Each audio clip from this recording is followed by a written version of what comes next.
It's 4 times bigger than the little house we used to have, and we use less energy. So we can build houses that will take less energy, much less energy, and I think we ought to be working that way. But then, I'm a builder.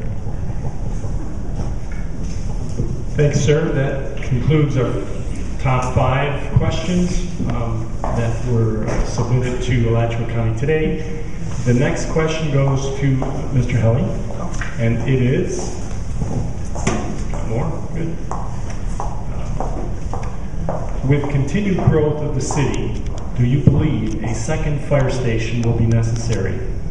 And should the city continue to contract with the county to get these services? No doubt, and I don't know. We'll find out. I'll tell you what bothers me about this fire assessment thing, though, and I'll tell you this straight up. The first thing that government does is take care of safety and health, and then it does infrastructure.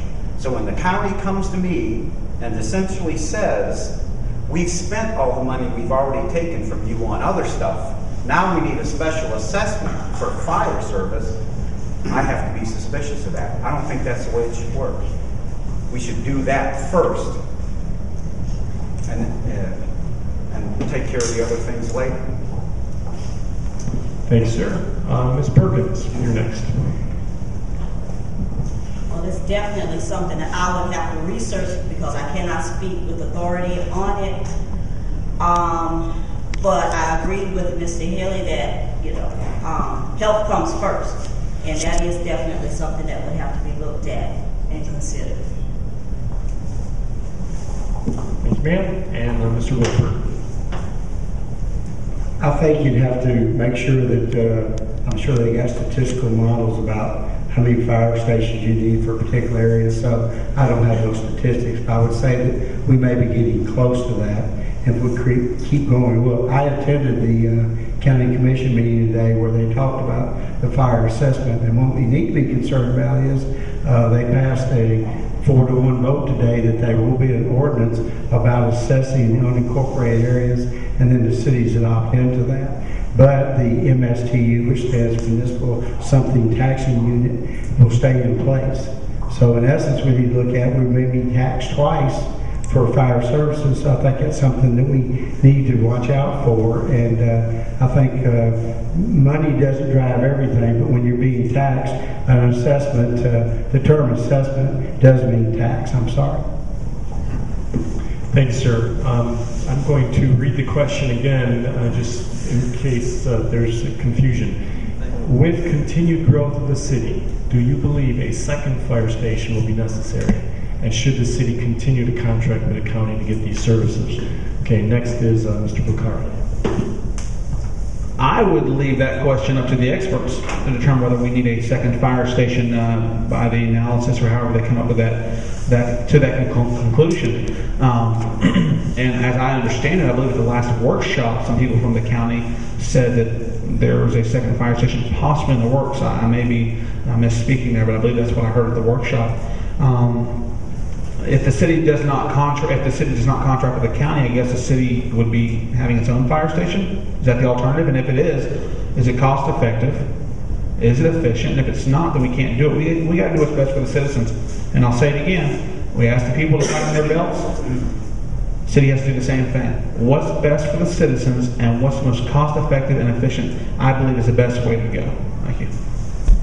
Thanks, sir. Mr. Cannon. Well, I think it's a question of if, it's a question of when we're going to have a second fire station. If all the new development that's been approved in Alachua that hasn't been built yet, or was built, then I think we'd be at that place now. But nobody knows when we're going to get there. I think Mr. Bukhari is correct that there are ways that you determine that, and I think there are people working on that right now, and we will know when that time comes. I think how we're going to pay for it is going to be an interesting question, and the assessment idea, I tend to agree with Mr. Helly that this is a basic function of government, and we really need to look, with revenues going down and spending curves have been going up, I think we're really going to have to make some choices locally and in the county about what we are going to fund and how we're going to pay for it. And I don't see that having our own fire station is within the realm of financial reality right now. I think working with the county is the only way to go. Thanks, sir. We'll go to a question from the audience, and this question is directed first to Ms. Perkins. And it's, we've heard a great deal about lawsuits. Why were they necessary, or were they? How could they have been avoided?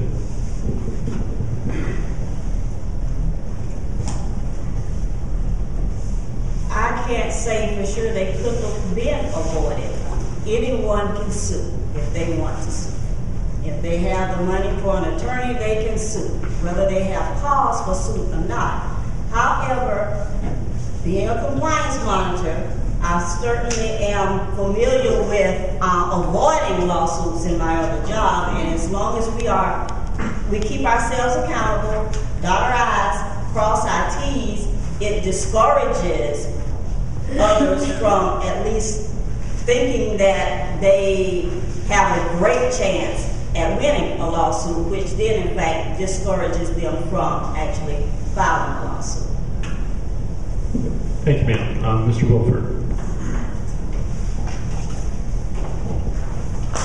I'm not sure if we could have avoided any lawsuits. I wasn't here, I think, when the last major one was filed in 2006. My wife and I moved here in 2007. So I would say that, you know, good practices is everything is transparent and open, and if you do that and you conduct your business that way, then I think, you know, you've done the best you can not to be sued.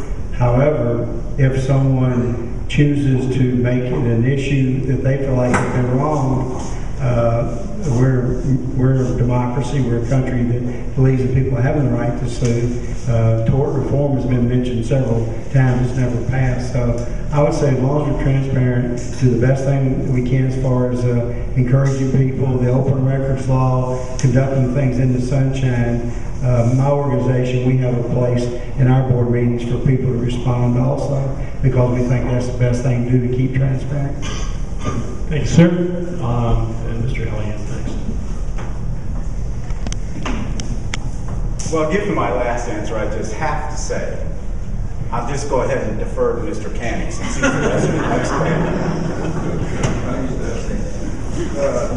But all we can do is do the best we can do to do things right. And then if you lose, you lose. And if we can get your money back, we're going to take it.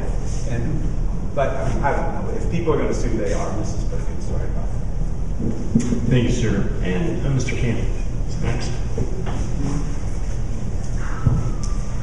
Well, I would have to say that I have never been a plaintiff in a lawsuit that involved financial gain for myself. The lawsuits that I have been involved with have been to hold government accountable, to follow the Constitution, follow the laws of the state. I've never made a penny off of any lawsuit. I've suffered hardship from being involved in them.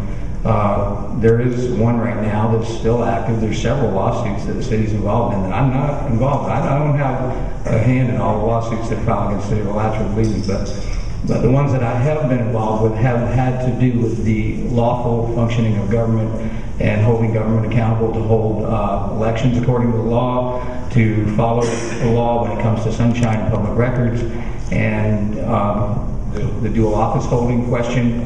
It's all public record. You can look at it. I have no apologies to make. I think that it could have been avoided if we hired a salaried city attorney who was working to protect the city instead of getting paid by the hour to defend the city from lawsuits. Thanks, sir. And Mr. Picard. He mentioned financial gain. Well, he may not get a financial gain, but you taxpayers get a financial loss to the tune of $250,000 over the last 3.5 years. This is public record. I've been accused locally recently of